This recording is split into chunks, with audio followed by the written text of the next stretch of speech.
Y'all think crypto offers better ROI than real estate?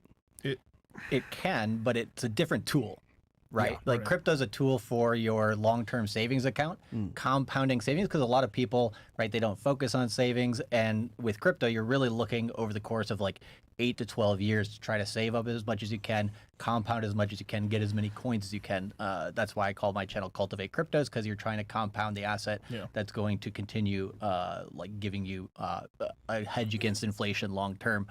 Versus real estate, I mean, you're also using that for maybe income, right? If you're looking, and you're hedging against inflation as well, right? And you're kind of holding, like, real estate's a place where you're going to appreciate your money and is going to hold it's in there. way more stable. It's like, tax benefits. Like on real you get the tax benefits and you get the appreciation, but it's going to be at a slower rate than crypto. Right. You know what I mean? Like your appreciation, unless you buy in like a really hot city like Miami, where you bought it maybe a year or two ago, and now your property's up 100,000. In general, most real estate markets aren't going to go up like that. So you're going to get stable appreciation, but you're not going to get the same rate that you would on crypto. Crypto's volatile, but that could also be good. Crypto's really good to take like a small amount of money when you're starting off and get to the down payment money. Right. That's what it's really good for. From there, it's really, then from there, once you have the down payment money, you get the real estate, and then at that point, then you continue to DCA. I've got a lot of guys that like buy a house, then get crypto, buy a house, and that's how they roll. Right. Okay. That's smart. Crypto and real estate's really intertwined. I find a lot of real estate investors, like Justin Waller's, you know, in the crypto space as well, and that's what he kind of does as well. Yeah. And you can't do like-kind asset exchanges without getting taxed in crypto. So if you sell one crypto for another crypto, or sell one crypto into cash or a stable coin or whatever, you get taxed from where you bought to where you sold on that asset. Versus in real estate is you can basically do a like-kind exchange, right? You can do 1031. the 1031. Right, sell one property and then basically bring that into the other property. Exactly. You don't pay taxes. taxes. And this is why some of the regulation is good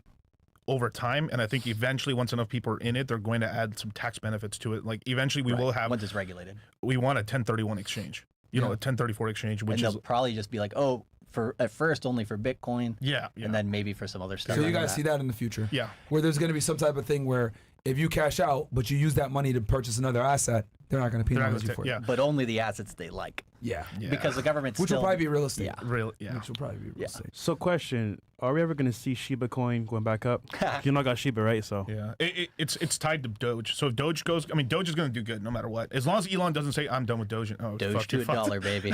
But Doge went to 81 cents. It's going. I mean, what's $1? It's nothing. It's going to hit $1. So at some point, literally, I cannot believe I'm going to say this, but a meme coin's going to be worth more than our dollar. Wow. That's crazy. Do you see Ripple and XRP being long-term players after the lawsuit? Also, do you see crypto regressing a few more times before the bull market? Yes. So look, it's here to stay. I mean, they've been around, like, it's been around since 2012. It's been here. That's a long time in crypto.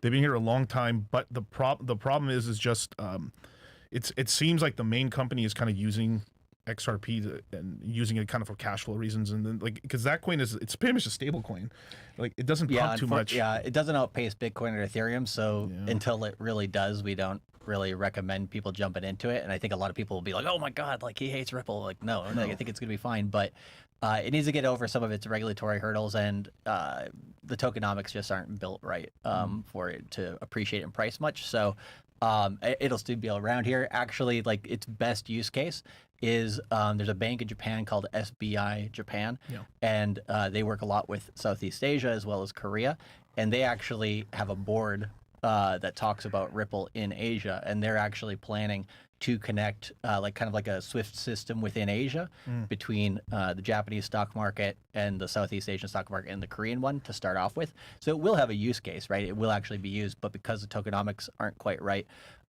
it won't go out and outpace Bitcoin and Ethereum as much as I think a lot of people will hope it does, because I think the people who've been sitting on Ripple and holding Ripple for a long period of time, they're like probably the most patient people in all of crypto, because they've been sitting on an asset. And the gains are passing them with Bitcoin, Ethereum, and these other chains, unfortunately. And you know, this is a perfect time for me to say this, because one of the criticisms that we get, right, when we have you guys on is they say, oh, these guys show random coins. But what they don't get is this is an interactive show. So you guys ask questions about certain coins. They give you guys legitimate responses on it. But it's not like they're sitting here saying, buy XRP. they're just answering people's questions about XRP and everything else like that. Because I've noticed people clip it, and they clip it out of context and say, look, they're shilling this coin. But it's like, no, that was a response to a question from someone saying, yeah, you could buy it because XYZ, which context is very important. We said this from the beginning, guys. When it comes to cryptocurrency, to be safe, Ethereum, Bitcoin. But obviously there's people here that invest in other coins, and these guys are experts, so they'll be able to answer your questions on the other coins as well. But in nowhere are these guys sitting here saying, oh yeah, buy XRP, I live by XRP, etc. Like, no. Coin agnostic. Coin agnostic, right? Simple. Obviously, like, Miguel says, hey, I love Hex, right? But at the end of the day, he's going to tell you all the time, yo, Ethereum, Bitcoin are the stable ones. Right. If you want to get into Hex, here's the upside and here's the downside. Yeah, and it's not the only coin I have either. Yeah. It's like you can have favorites, but you need to have a balanced portfolio. And it doesn't mean you have to have 1,000 coins, but 5 or 6 so you concentrate to keep up on the news. That's the one big problem is people either have one coin or they have a fucking 100 of them. And then they're like, Miguel, I can't manage the portfolio. Well, dude, how the fuck are you going to be able to, 1,000 news feeds? That's crazy. Because I noticed that they'll click that and they'll make it look like you guys are shilling coins, but it's in response to a question, just like that. Yeah. And to start, just a very quick thing to the second part of his question, will there be other dips to buy? So the reason why we're coming out with the Q1 Crypto Mindset course right now. Which is open right now, guys. Get in there. Boom. You would have made way more money if you had done it before. Yeah, you would have probably. You would have been up almost double your money if you had signed up back in September. At least. We told you guys. Homeboy bought a yacht, buddy. Yeah. Yep. That's something. The yacht we were there for January 1st on, right? Yeah. He bought that yacht with crypto. Yeah. Wow. Fuck yeah. We were buying Solana for $14, $18, $20. It went to $120 in like 2 months. We were buying Phantom for 16 cents, 18 cents. It went up to like 56 cents and stuff. Like we bought the Pulse Chain bottom. I mean, everything you could imagine. We bought the bottom close to it, and everything's up about 3 to 5 times on that money. Yo, I'm mad that I didn't put more. Honestly. And everybody will be come this Even summer, come the end of this year, Everyone come next year. I think like the way you kind of have to look at what the market's been doing the last few times that we've come on here is they're just making higher lows, right? So he's like, is there going to be another dip to buy? It's like, yeah, during this course, we're going to do the webinars from February 9th to about February 23rd. And the course closes on Tuesday in terms of being able to sign up. I think that's the 30th. At midnight Pacific, so definitely jump in there. But during the course, we expect to dip. I think we're basically moving up on just short-term analysis is we're moving up on Bitcoin here in the next anywhere between. We've already moved up today, so I'd say we're probably going to stay above 40,000 or 41,000 for about a week or 3 weeks max. Then around mid-February, we're going to have another dump there, and that could be back to 38K Bitcoin. That could be down to maybe 35K Bitcoin. We're staying over 30 now at this point, right? Oh, yeah. We're staying over 30 We're not going to dip into the 20s ever again, probably. No, and I've already said this on my channel, which is we'll never go below $25,000 ever again. If we do, it'll be maybe for like a week, and that might not be until 2026. Yeah. After Bitcoin's already gone to like so now we've pretty much established a new stronghold. We're going to be in the 30Ks now, pretty much. Yeah. Now, there's one last dip that I see possibly happening, and it has to do with the Federal Reserve. Yes. So we have a big meeting with the FOMC meeting May 1st, and I believe in May we're going to get the first rate cuts. Part of it is political. It's 100% political. Election Every election year, they always drop. That's the biggest thing they campaign on. Hey, I'm bringing interest rates down. Yep.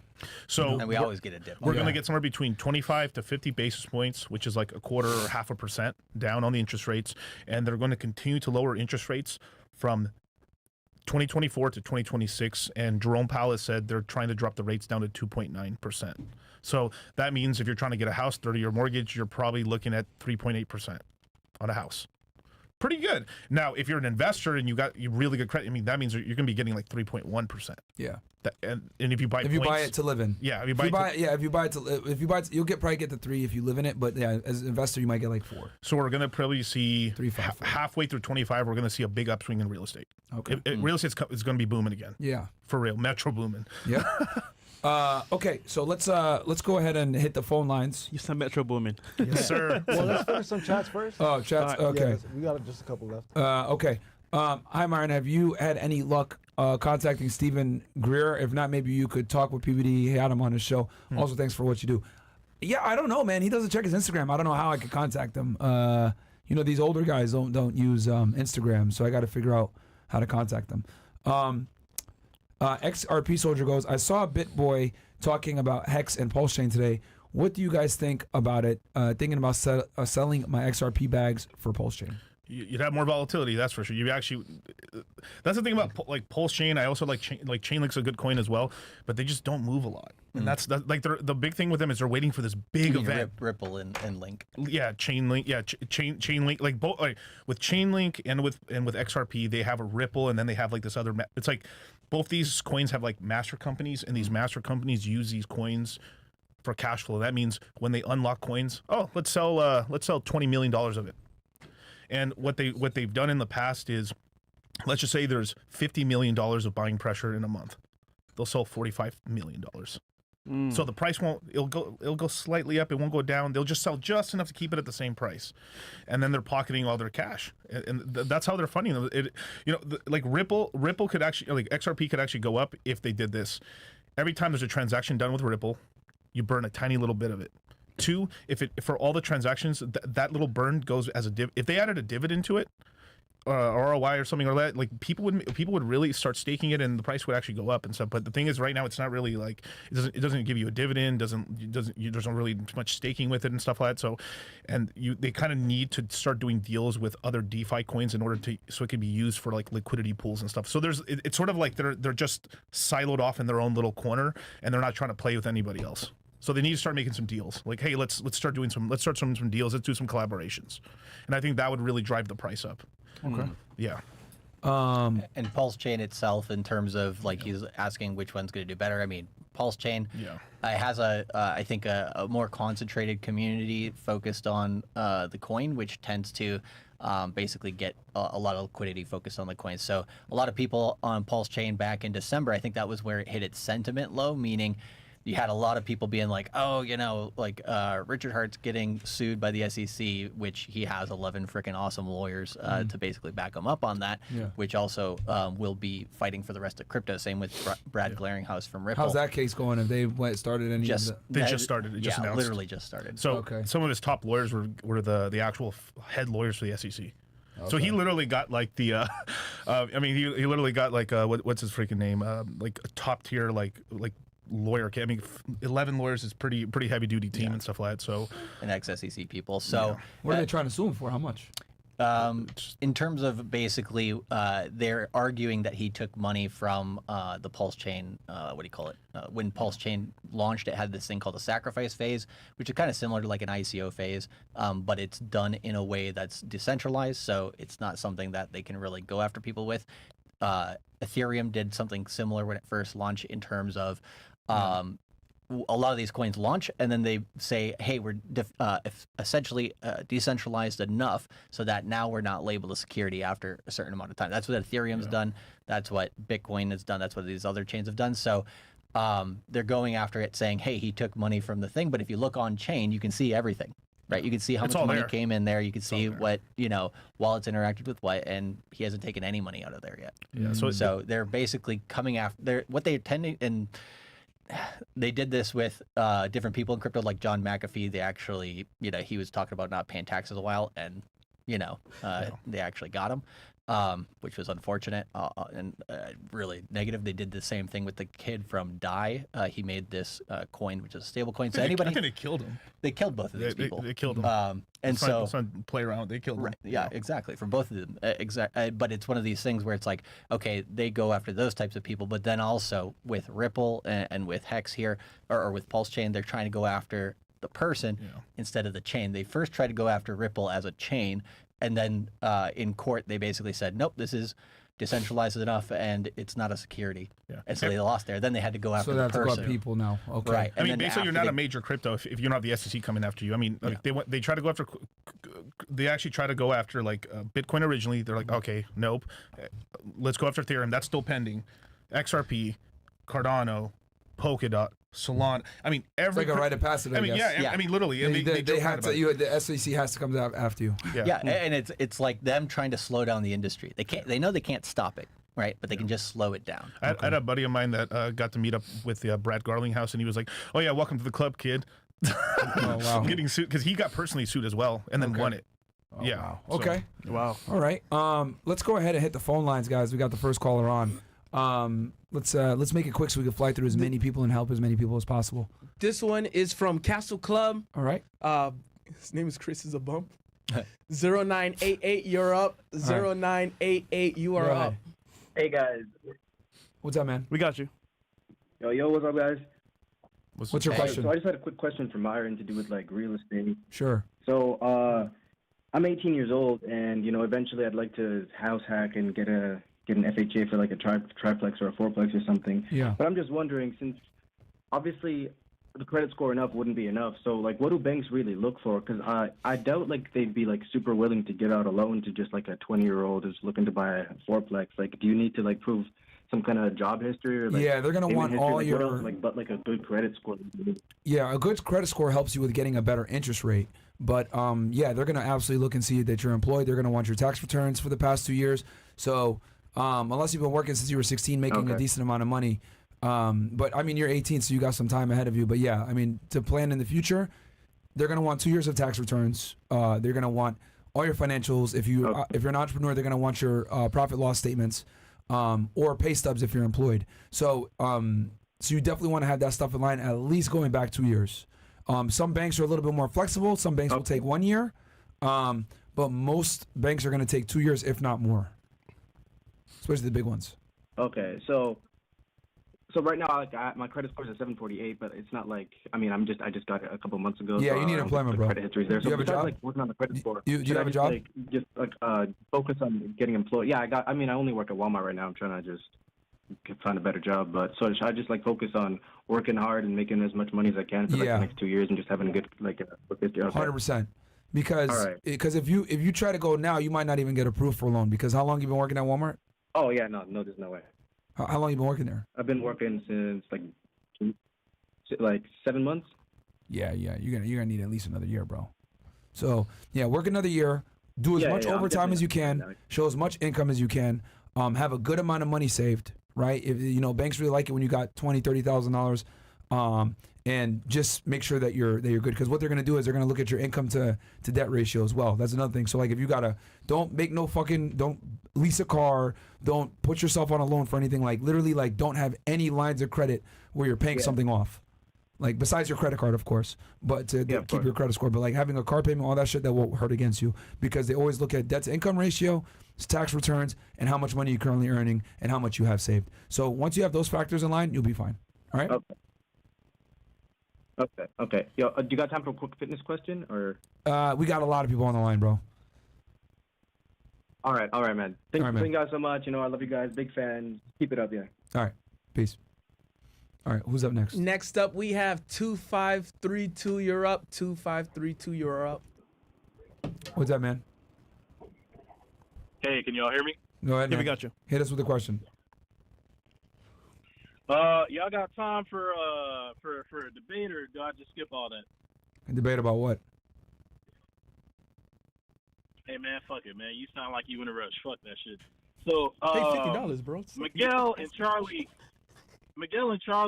know me as the masculine investor, and I purchased their course back in quarter 2 of last year. And I just wanted to say, for anyone who's like on the fence of getting into the crypto mindset course, I was on the fence for years before buying this course, because whenever Myron would advertise it and he would show his portfolio, I would track his numbers, and I wasn't really too impressed at all. Really, Fresh should have been the one fucking showing what he got. But, that nigga keep his shit to himself, so, it is what it is. Nigga, I told you. But I bought a watch. Cash. It was on the stream, nigga. Wait, you spoke to this guy before? No, like he said, show what you got from crypto when you invested. I bought a watch cash. Oh, okay. No, he did in the chat, and that's the thing, right? That's the reason why I said, really he should have really Fresh should have been more on the helm of the advertisement, because when I got into the course, I want to say I grasped like maybe 30 to 40% of the information. I'm still combing through it. Yeah, but it's a lot of info. Simple DCAing into the stuff. Doing some simple DCAing into the stuff. I fucking tripled my money, man. Yep. And honestly, I could have had way more money if I was paying more attention to it. So if you're on the fence about getting into the course, I'm telling you, it's fucking worth it, man. I wish I would have got into it years ago, but I was super skeptical because, I'm just a skeptical nigga in general. But yeah, man, it's worth it, man. And There that's you fine, go. bro. That's Well, fine. They're spamming scam in the Rumble chat, but it's like you got a guy here that's critical of us, and he's telling y'all that he made money. Yeah. It's And a he's script. working while he's taking the course too. Yeah. Like, He's he's been driving truck and everything. Yeah. So, hey, man, like I said before, people always, they are going to say what they're going to say. But wait, what did you want to debate about? I'm confused.